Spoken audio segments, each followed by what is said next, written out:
Thokozani emakosini Tamago. Thank you for joining me for another video. In this video, we will be taking a look at what is spirit and defining it according to Isintu, which simply means according to the ways and or philosophies of the people of Ndu. I can't explain it according to the English culture because of the interconnectedness we have with each other and nature and the spiritual realm. So to better understand the concept of spirit, we will be taking a look at the Zulu word Umoya for the singular and Imimoya for the plural. Even though I'm using the Zulu word Moya, the word is pretty common among the languages here in Southern Africa, but nevertheless, I will be explaining it in a way that we will all understand, regardless of where we are on the continent, because the concept of Ubuntu is not a physical concept. It's not just physical, but a spiritual one that connects each and every one of us with each other as well as with nature and the spirit realm. Now, it is important to note that everything that has been created by God actually possesses a spirit, because everything was first created in the spirit before it was physically created. And with all that being said, let's get into it. Umoya. Umoya means spirit, wind, or air. It can also mean breath. It can also refer to energy and influence of people. I'm referring to something, therefore, that cannot be seen with the naked eye, but plays a pivotal role and influence in our lives, whether we notice it or not.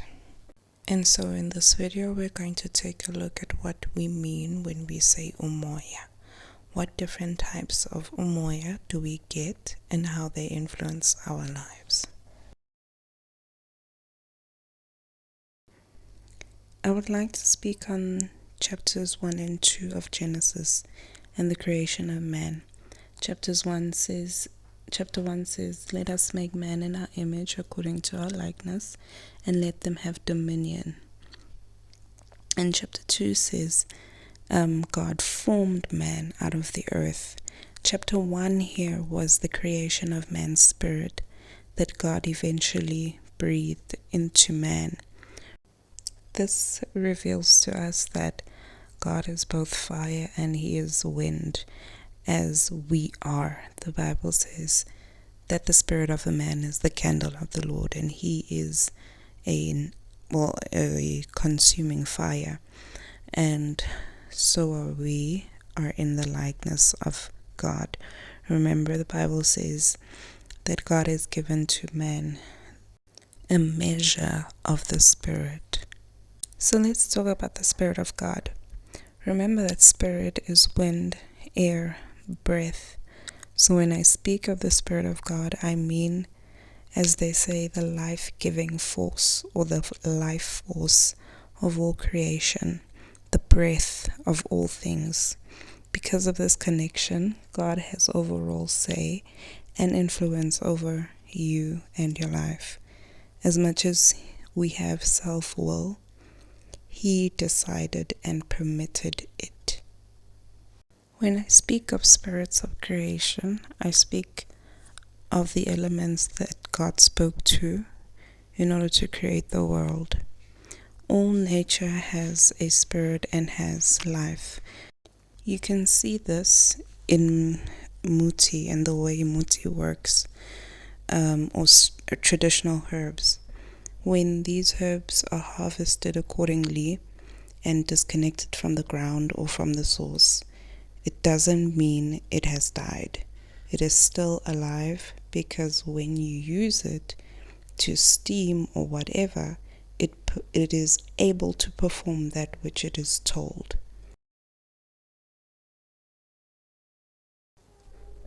According to Bantu philosophy, when a person dies, they are planted into the ground as a seed, only to sprout up again. The reason I cannot explain Imimoya or Moya in English is because of the English language. Spirit, breath, and wind are all described as separate and different, whereas Umoya encapsulates all three and more to show their interconnectedness. Our spirits are breath, air, if you will, and that's why when you die, you stop breathing, but continue to be alive as wind or spirit. Proof that your spirit is in your body is your breathing. Besides us having an influence on each other as spirits and bodies, ancestors also have an influence on our lives. Ancestors, however, can be controlled. For example, ukuthwebula idlozi, ukuphahla amanzi amnyama. Nevertheless, ancestors do have the audience of God on our behalf, as seen here in Jeremiah 31, and we are also able to communicate with our ancestors, whether we are awake or sleeping, having visions or dreaming, as seen in Luke 9.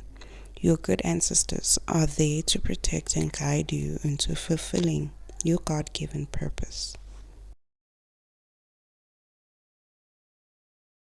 So umoya can also be referred to as emotions. I can say umoya wam uphansi, meaning I am feeling down, like here in Psalm 42. I can also refer to influence when I speak of umoya. I can say Musa ukuleta umoya umubi lana, meaning do not bring a bad influence here. Like here in Acts chapter 5, where Satan has influenced Ananias. I can also refer to umoya as being energy or vibration. I can say unomoya omuhle, meaning you have a good aura, or you're a good person. Saul and Judas were not good people because of the influence that came from evil spirits, made them to vibrate low, to become suspicious, to want to do bad things, and just generally emit negative energy. And dealing with low energy requires self-introspection. No one can assist you in healing yourself. It's not something you can exercise. This is something that you have to personally deal with yourself, and is a form of personal growth, maturity, etc. Like in those examples I gave in the last section, Acts 5 rightly states that Satan influenced Ananias and Satan influenced Judah to do bad things. We are influenced by good and bad spirits. So we have umoya omubi, meaning evil spirits. When the Bible talks about wrestling against wickedness and principalities, these are the entities that we are against. These are the entities that we are dealing with. We have our own Bantu ways of dealing with these spirits, and it's best to deal with them as soon as possible, because they wreak havoc as they like to hide, number one, and number two, they take advantage of one's ignorance and procrastination.